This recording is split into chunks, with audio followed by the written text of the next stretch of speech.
The security benefits for Creative Cloud for Enterprise are primarily tied to the identity types. We have the Enterprise ID and the Federated ID. What this means is that the IT admin can manage the identities for the user. So the admin would create the IDs, they would create password requirements, or they could really just integrate into their company's identity system, and so they would get single sign-on.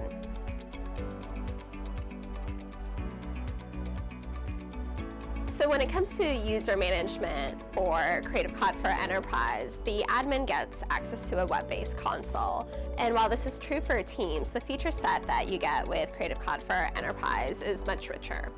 So you can put your users into user groups, for instance. So if you have different departments or teams that need to be managed separately, you can easily do that.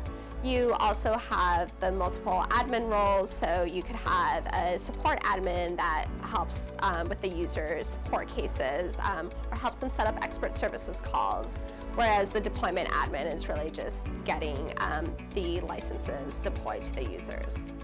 Deployment with Creative Cloud for Enterprise is much easier than with Creative Cloud for Teams. There are still two deployment options. So the users can self-install if the admin decides that that's the way they want them to manage their licenses. But for admins that want that additional level of control, they can create deployment packages, and they can make sure that the right users are assigned the right products.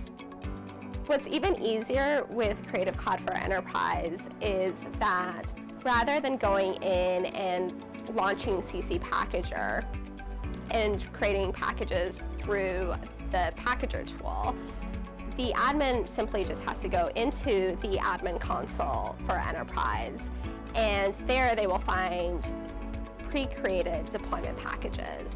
We know what the most common packages are, and they are right there. The admin just needs to get the file, and they can use their installer to deploy the packages to the users. So it's a lot less work and saves them a lot of time.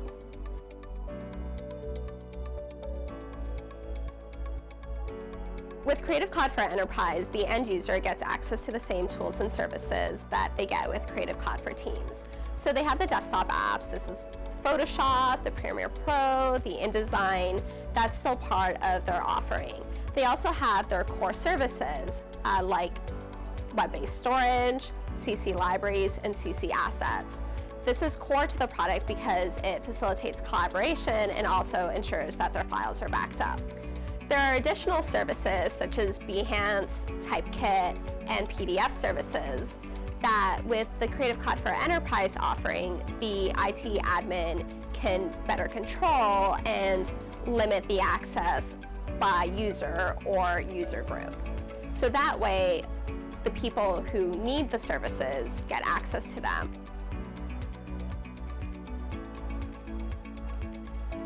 With Creative Cloud for Enterprise, the customer gets additional support that isn't available in Creative Cloud for Teams. So right from the start, they get a dedicated onboarding phone call, and they have someone from the enterprise onboarding team give them a call and help them get the product set up. And they walk them through every step. They set out a plan for them. And they will follow up and check back with them until they are fully onboarded and deployed. Now, if the customer encounters additional technical issues that they're not able to troubleshoot themselves, they can log into the web-based admin console and they can log a support ticket. So that way it goes to the right person and they can keep track of it. Expert services is a benefit that with Creative Cloud for Enterprise, every end user receives access to, and it's unlimited. With Creative Cloud for Teams, only the end users on the All Apps plan receive access, and they only receive access to 2 sessions a year.